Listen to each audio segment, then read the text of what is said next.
Sugar രോഗികൾക്ക് എന്തുകൊണ്ടാണ് എൻവൈൽ ഹീലിംഗിൽ മധുരം കഴിക്കാൻ പറയുന്നത്? ഷുഗർ രോഗികൾക്ക് മാത്രമല്ല, എല്ലാ മനുഷ്യന്മാർക്കും എന്ത് ചെയ്യണം? മധുരം കഴിക്കണം. മധുരം കഴിക്കാതിരിക്കാൻ പാടില്ലല്ലോ. ഇപ്പോൾ ഷുഗർ രോഗിക്ക് സത്യത്തിൽ മധുരം കഴിക്കണമില്ല. അവർ ചായയിൽ മധുരം ഇടുന്നില്ല, ടെസ്റ്റ് ചെയ്യുന്നുണ്ട്, മരുന്ന് കഴിക്കുന്നുണ്ട്, എന്നിട്ടും ഷുഗറൊന്നും മാറണില്ല. അപ്പോൾ നമ്മൾ പറയാണ് അവർ മരുന്ന് കഴിക്കണമെന്ന്, മധുരം കഴിക്കണമെന്നാണ് പറയാറ്. അപ്പോൾ തെറ്റിദ്ധരിക്കരുത്, പഞ്ചസാര എടുത്ത് വാരി കഴിക്കാനല്ല. അവർ നല്ല നല്ല ഫ്രൂട്ട്സുകൾ നിർബന്ധമായിട്ടും കഴിക്കണം. ക്വാളിറ്റി ഫുഡാണ് സത്യത്തിൽ ഷുഗർ രോഗികൾ കഴിക്കേണ്ടത്. ഒരു ഷുഗർ രോഗിയെ സംബന്ധിച്ചിട്ട് അവരെപ്പോഴും ഒരു പരവേശം കൂടുതലായിരിക്കും. ഷുഗർ രോഗിക്ക് ദാഹം കൂടുതൽ, തൊണ്ടനാക്ക് ഉണങ്ങി പോവുക, ചുണ്ടുനാക്ക് ഉണങ്ങി പോവുക, വരണ്ടു പോവുക, വിശപ്പ് കൂടുക, ഇങ്ങനെ കുറേ ബുദ്ധിമുട്ടുകൾ ഷുഗർ രോഗികൾക്ക് എപ്പോഴും ഉണ്ടാവാറുണ്ട്. ഗർഭിണിക്ക് പുളിയോട് ആർത്തി വരാറുണ്ട്. ഗർഭിണിക്ക് പുളിയോട് ആർത്തി വരുന്നതിൻ്റെ കാരണം നമ്മൾ ആ കാരണമൊക്കെ പഠിക്കുന്നതിന് പകരം നമ്മളൊന്ന് ചിന്തിച്ചാൽ മതി. ഗർഭിണിക്ക് പുളിയോട് ആർത്തി വരുമ്പോൾ, പുളിക്ക് ആഗ്രഹം വരുമ്പോൾ നമ്മൾ ഗർഭിണിക്ക് പുളി കൊടുക്കുമോ ഇല്ലയോ? പുളി നല്ലൊരു ഭർത്താവാണെങ്കിൽ മേടിച്ചു കൊടുക്കുമല്ലോ. പക്ഷേ ഷുഗർ രോഗിക്ക് മധുരത്തോട് ഇഷ്ടമാണോ അല്ലേ എന്ന് ഷുഗർ രോഗിനോട് ചോദിച്ചു നോക്കുകയോ? ഷുഗർ രോഗിക്ക് മധുരത്തോട് ഭയങ്കര ഇഷ്ടമായിരിക്കും, പക്ഷേ പെണ്ണുപിള്ള കൊടുക്കില്ല.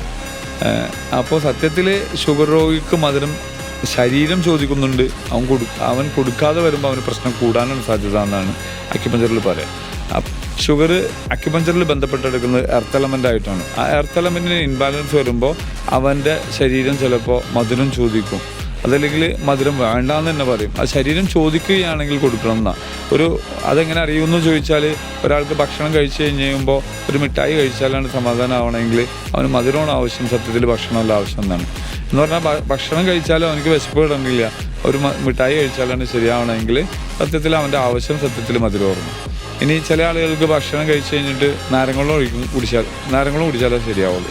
അത് ഒരു ലൈം സോഡ കഴിച്ചാൽ, അല്ലെങ്കിൽ എന്താ പറയുക, ഉപ്പിട്ട് നാരങ്ങളും കുടിച്ചാൽ, എന്ന് പറഞ്ഞാൽ മധുരമിട്ട് നാരങ്ങളും കുടിച്ചാലും ഉപ്പിട്ട് കുടിച്ചാലേ ശരിയാവണുള്ളൂവെങ്കിൽ അയാളുടെ ബോഡി ചോദിക്കുന്നത് മധുരത്തെയോ പുളിയെയോ ഉപ്പിനെയോ ആണെങ്കിൽ, പഞ്ചഭൂത നിർമ്മിതമായ ശരീരം ഈ 5 ഗുണങ്ങളിൽ ഏതെങ്കിലും ഒന്നിനെയായിരിക്കും ചോദിക്കുക.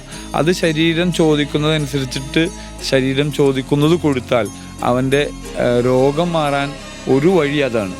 ഒരുപാട് വഴികളുണ്ട്. രോഗം മാറണമെങ്കിൽ ഒരുപാട് ചികിത്സയുടെ മറ്റു വഴികളൊക്കെ ഉണ്ട്. പക്ഷേ രോഗം മാറാൻ ചിലപ്പോൾ ഇത് നന്നായിട്ട് ശ്രദ്ധിച്ചാൽ തന്നെ രോഗം മാറാൻ എളുപ്പമാണ്. കാരണം ലൈഫ് സ്റ്റൈൽ ഡിസീസാണ് ഷുഗർ. ലൈഫ് സ്റ്റൈൽ ഡിസീസിൽ ലൈഫ് സ്റ്റൈലാണല്ലോ മാറ്റേണ്ടത്.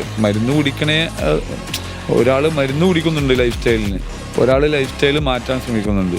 സത്യത്തിൽ ഏതാണ് പ്രോത്സാഹിപ്പിക്കേണ്ടതെന്ന് വെച്ചാൽ മരുന്ന് കഴിക്കണതല്ല പ്രോത്സാഹിപ്പിക്കേണ്ടത്, ലൈഫ് സ്റ്റൈൽ ചേഞ്ച് ചെയ്യാൻ ശ്രമിക്കുന്നതല്ല പ്രോത്സാഹിപ്പിക്കേണ്ടത്. അപ്പോൾ അതിൽ പ്രധാനപ്പെട്ടതാണ് ഏതൊരു ഷുഗർ രോഗിക്കും ഇഷ്ടം വരുന്ന ഭക്ഷണം ഉണ്ടാവും, ആ ഇഷ്ടമുള്ള ഭക്ഷണം കഴിക്കുക എന്നുള്ളതാണ്. ഓക്കെ, അപ്പോൾ അതുകൊണ്ടാണ് നമ്മൾ ഷുഗർ രോഗിക്ക് ഏറ്റവും കൂടുതൽ ഇഷ്ടം മധുരത്തോടാണ്. അപ്പോൾ നല്ല നല്ല ഫ്രൂട്ട്സുകൾ കൊടുക്കുക, അവർക്ക് ഇഷ്ടപ്പെട്ട ഫ്രൂട്ട്സുകൾ കൊടുക്കുക എന്നുള്ളതാണ്. അതിൽ നിന്ന് ഷുഗർ കൂടുകയല്ല ചെയ്യുക, ഷുഗർ മാറുള്ളൂ. ഷുഗർ മാറുള്ളൂ എന്ന് പറയുമ്പോൾ ഷുഗർ മാറും എന്ന് പറയാൻ പാടില്ല എന്നാണ് നിയമം. പക്ഷേ ഷുഗർ രോഗിയുടെ ബുദ്ധിമുട്ടുകൾ മാറാൻ ഫ്രൂട്ട്സ് കഴിച്ചു നോക്ക് എന്നേ നമ്മൾ പറയാം. കാരണം നമ്മളെ ആയിരക്കണക്കിന് പേഷ്യൻസിൽ നമ്മുടെ അടുത്ത് വന്ന എല്ലാ പേഷ്യൻസും മധുരം കഴിക്കുന്നവരാണിപ്പോൾ. നേരത്തെ കട്ട് കഴിച്ചവർ ഇപ്പോൾ നേരിട്ട് കഴിക്കുന്നു.